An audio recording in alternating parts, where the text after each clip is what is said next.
Hi, I'm Matt Catchpole from Organergy, and I'm passionate about my health and your health and the planet's health. They're all very important to me. Today we're going to be looking at kefir, uh, one of my favourite gut-friendly beverages. I'd even go as far as saying I had an actual peak experience with kefir, dairy kefir, raw milk kefir. We shouldn't beat around the bush. They're two distinctly different entities. I do like water kefir. The pH and the sugariness, it's hard to get all the sugars out. You know, make them a lesser beneficial beverage than the dairy kefir. You get at best up to 7 strains, which is good, you know, of probiotics or friendly bacteria in the water kefir. But you get 36, up to 36, you know, varieties in the dairy kefir, setting it head and shoulders above the rest. And it was with the dairy kefir I had my, honestly, peak experience, life-changing experience.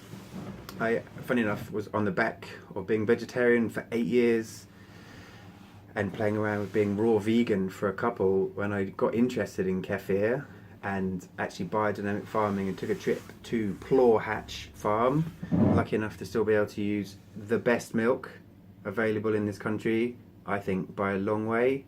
Very creamy Plaw Hatch Farm. And went and met the then amazing magical farmer Tom and Julia Bentham, and got to meet the cows. And at that time he was keeping the calves with their mothers for the longest period of time of any dairy farm in this country. And like I say, on the back of being vegan and not having animal products, that meant a lot to me. The cows were happy.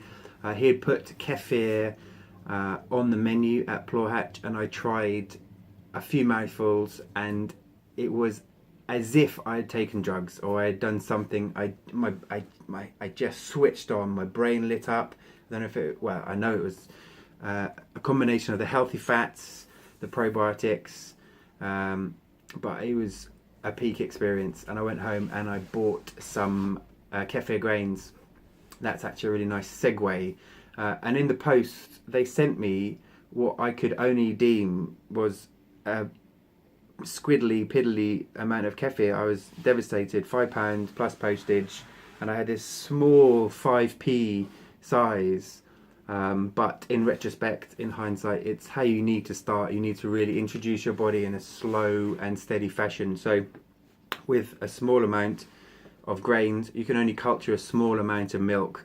And that's the way to do it, because then you're gradually building and you're gradually increasing the friendly microbes at a good rate. So I'd have quite liked to be able to culture a whole pint in one go, but I wasn't able to, and that led me to culturing small amounts at a time. So if you're getting hold of your kefir grains in a small amount like this, you can see it's thicker, I hope you can see, than milk.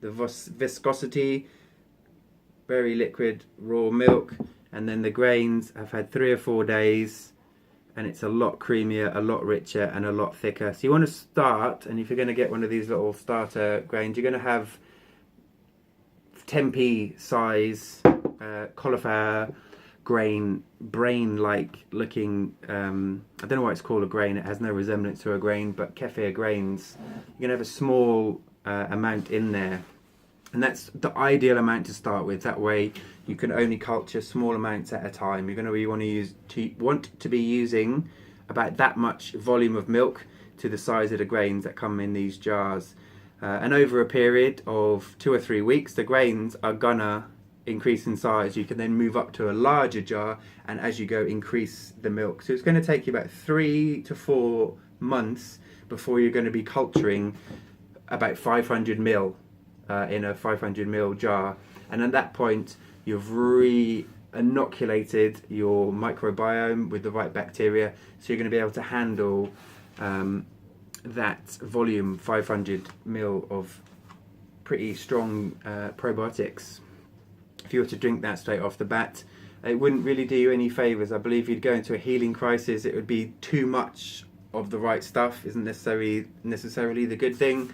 So you need to do slow and steady increments, building those blocks, tipping the balance of the good and the bad, the good and the bad and the ugly, the good and the bad bacteria until the good established, and then a half a pint goes down the hatch. Jobs are good, and you can do it. So the process is fairly simple. So you're starting. This is I've been doing it for 7 years. I don't do it every day. I do it bi-weekly, a couple of times a week. And some I've got a larger volume. Plus, it's 2.5 people that live here. So I'm very fortunate to still be able to use the best raw milk, I would say, in the world, but in this country, I'm sure of it. And so you get the small jar. When it's thick, more like a double cream, you get your plastic sieve.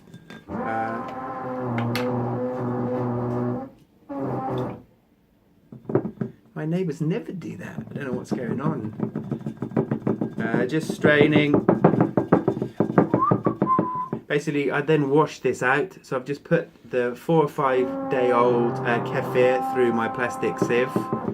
Like a comedy show, isn't it? And then my daughter's calling me for a cuddle. Okay, take 5.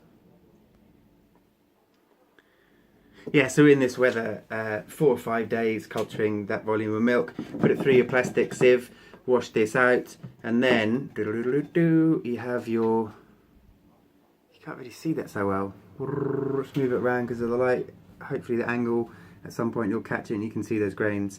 Actually, I've got a clean jar, so I'll just decant them to a similar small jar to start with. More than 5p worth of grains. It's like a globule, and there's a bit of like kefir still around it.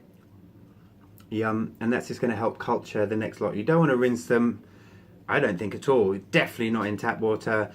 When I was a novice, I'd read lots of places to rinse them, so I'd rinse them in milk. But basically, the lumpy, slumpy, creamy globuliness around the kefir is what's going to culture the next amount. So then to the grains, I add some creamy, fresh raw milk, and then put him off to set for another 4 or 5 days. In this climate, come summer, it's a 2 or 3 day turnaround. But for me, you want to get a nice sour fermented dairy product. You can do it less if you're beginning, 3 or 4 days. It's going to be like a trial and error thing, so you want to maybe try it after 3 days. If it's still very milky, put it back, let it cook a little longer, let it ferment a bit longer. But for me, I like it quite sour, so you can see that's pretty thick, a delicious kefir, and that's a small amount, but that's trillions of bacteria. If you're buying shop bought probiotics, there's a lot in there. And so start slow, steady. The regularity is more important. Bi-weekly, if you can do that. And as the grains grow, you increase the volume of the milk that you're using, and then, like I say, after 3 or 4 months, you'll be able to culture 500 ml. And by then, your body would have been used to it, accustomed to it, and will just enjoy 500 ml.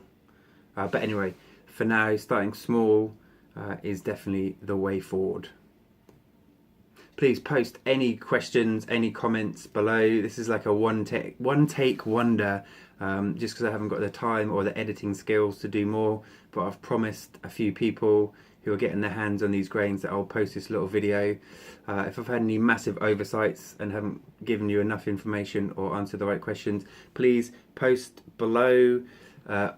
Post anywhere. I don't know what format you're going to see this in, but yeah, post, like and share, subscribe, all that jazz. I'm new to this, but we'll see how it goes. Let me know. Thank you very much.